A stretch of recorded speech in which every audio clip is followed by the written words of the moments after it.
Good evening to everyone. Last evening से बहुत सारी मैसेज आ रही हैं, कॉल्स आ रहे हैं रिगार्डिंग जो कल एग्ज़ाम हुआ JKS प्रीलिम्स।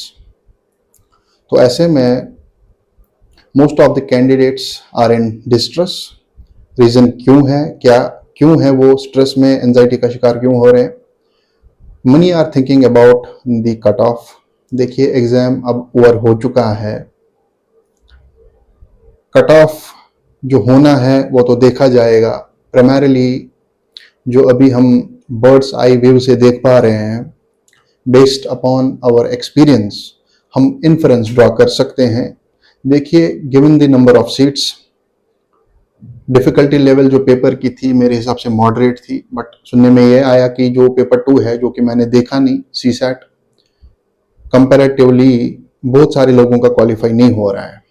तो ऐसे में कट ऑफ 65 से 70 के बीच में रहने वाला है, ±5।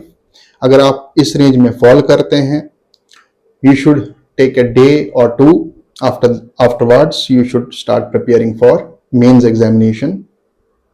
और आपको ये वीडियो आगे देखना नहीं चाहिए, बिकॉज ये जो वीडियो है प्राइमरीली इसमें उन स्टूडेंट्स के लिए मैसेज है जो अभी स्ट्रेस का शिकार हो रहे हैं, जिन्होंने काफ़ी साल तैयारी की और in spite of giving their best उनके हक में रिजल्ट नहीं आ रहा है।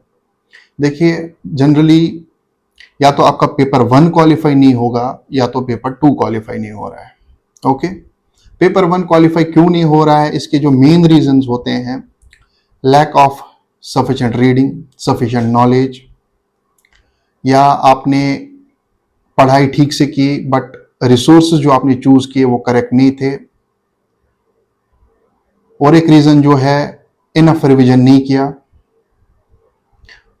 या तो आपने, अगर आपकी इसलिए मिस्टेक्स हो रही है, एलिमिनेशन टेक्निक्स वर्क नहीं हो पा रही, it means sufficient mock tests आपने नहीं लगाए। ये जनरल रीजंस है पेपर 1 ना क्वालिफाई होने के। पेपर 2 क्यों नहीं क्वालिफाई होता है? बिकॉज आपने उस पेपर को ज्यादा सीरियस लिया नहीं। कुछ पेपर्स पास्ट ईयर के लगाए, वो क्वालिफाई हो रहे थे ना, वो आपको लग रहा था ये भी क्वालिफाई होगा। देखिए, वो बहुत ही डाइसी एंड ट्रिकी गेम है पेपर 2, क्योंकि वहां पे सिलेबस में जनरली 3 एलिमेंट से comprehension, reasoning and quantitative aptitude यानी मैथमेटिक्स पोर्शन से क्वेश्चन आते हैं, लेकिन ये कहीं पे प्रिस्क्राइब नहीं किया गया है किस पोर्शन से कितना आएगा। सो trend varies from year two year. So generally हम इस कंक्लूजन पे आ सकते हैं, अगर आपने बहुत साल तैयारी की है अभी तक और आपका क्वालिफाई नहीं हो रहा है। आई नो पर्सनली, जिन्होंने मुझे मैसेज किया उन्होंने लास्ट ईयर मेंस में लिखा है, अभी भी इस बार 90 to 100 के बीच में स्कोर बन रहा है, but still they are not qualifying prelims this year. If you are 25 plus, this is a high time. अब आपको प्लान बी पे जाने की जरूरत है, क्योंकि अल्टीमेटली अगर आप जो कमिंग यूपीएससी प्रीलिम्स है मई में, या नेक्स्ट ईयर JKS फिर से देना चाहते हैं, अब एक साल आपकी पढ़ाई एक रूम में, एक लाइब्रेरी में तो नहीं हो सकती है। This is a high time, plan B पे भी वर्क कीजिए। और जो मेन रीजंस है, क्या चीज आपको स्ट्रेस का शिकार करती है इस एज में, कि आपके पास सफिशिएंट इनकम नहीं है, यू आर फीलिंग इनसिक्योर।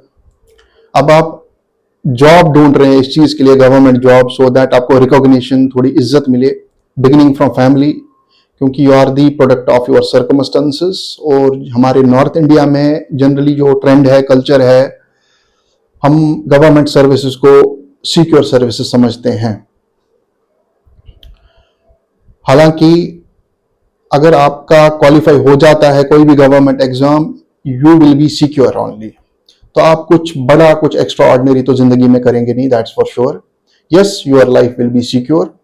आप भूख से मर नहीं पाएंगे, कपड़े हो सकते हैं सही, बच्चों की स्कूलिंग अच्छी हो पाएगी, और अगर आपने करप्शन नहीं किया, ऑनेस्ट रहे, तो 20-30 साल में आप अपना मकान बना पाएंगे। This is it, nothing beyond.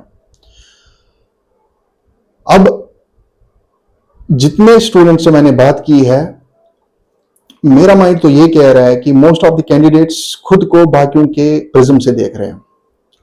External inspiration और एनर्जीज से वो खुद को फ्यूल कर रहे हैं। आपके पेरेंट्स, आपकी फैमिली, आपके कम्युनिटी मेंबर्स, आपके फ्रेंड सर्कल, या जो भी आपके नोन हैं वो क्या आपको समझ पा रहे हैं, उस प्रिज्म से आप खुद को देखते हैं। हालांकि आपको क्या देखने की जरूरत है, देखिए दिस इज फॉर श्योर, अगर रिजल्ट्स आफ्टर एफर्ट्स भी नहीं हो पा रहे हैं, इट मींस आपका एप्टीट्यूड नहीं है इस एग्जाम के लिए। दो चीजें हैं, या तो आप इस एग्जाम के लिए बने नहीं है, या तो ये एग्जाम आपके लिए बना नहीं है। तो ओवरऑल आपका एप्टीट्यूड इस एग्जाम के लिए सही नहीं है। हालांकि विद अ डिस्क्लेमर, आपका एप्टीट्यूड हो सकता है इससे भी, इस एग्जाम से भी किसी बड़ी चीज के लिए बना हो, तो आपको वो आइडेंटिफाई करने की जरूरत है। आपके हालात से सबसे ज्यादा आप ही वाकिफ है। अब अभी तक जो आप एक्सटर्नल डुबकी मार रहे थे, अब आप अपने अंदर ही झांक के देखिए। आप ये चेक कीजिए कि कोई चीज जो आपके साथ दिल से जुड़ी हो, जिस पे आप वर्क कर पाए, और जहां आपने इस सिविल सर्विस में इतने एफर्ट्स लगा पाए, हो सकता है उसके हाफ ऑफ द एफर्ट से आप उस फील्ड में जिसमें आप नेचुरली फिट बैठते हैं, वहां पे आप रिजल्ट्स ला पाए। सो होता क्या है कि जब आप एक्स्ट्रा ऑर्डिनरी बार बार अपने दिमाग की सुन रहे हो, you are trying to impress others, और आप इग्नोर करते हो अपना दिल, तो कुछ टाइम के लिए आपको दिमाग को साइड पे रखना पड़ेगा, दिल की सुननी पड़ेगी और अंदर डुबकी लगानी पड़ेगी। आपको यह देखना पड़ेगा दिल के साथ कौन सी चीज करीब है, जहां पे आप मिनिमल एफर्ट्स के साथ अच्छी आउटपुट और प्रोडक्टिविटी हासिल कर पाओगे और अच्छे रिजल्ट्स आना तय है। अगर आप रिकॉग्निशन, नेम, फेम, पैसा, इन चीजों के पीछे भाग रहे हैं, इट मींस सिविल सर्विस आपने चुना है, this is not the right thing to do. Okay, तो आपको क्या करने की जरूरत है? अभी आपको जो चीज दिल के साथ जुड़ी है वो चीज आप पहचान लो, उस पे फोकस करो। तो काम से प्यार करने की कोशिश करो, जहां पे आपका नेचुरली अटेंशन फोकस बन पाता है और आपको खुशी हासिल होती है। तो ये सारी चीजें, नेम, फेम, पैसा, recognition, respect, they are the byproduct of that thing. तो नेचुरली आप ये चीजें हासिल कर पाएंगे अगर आप उस चीज पे फोकस करते हैं जिसके साथ आप दिल से जुड़े हैं।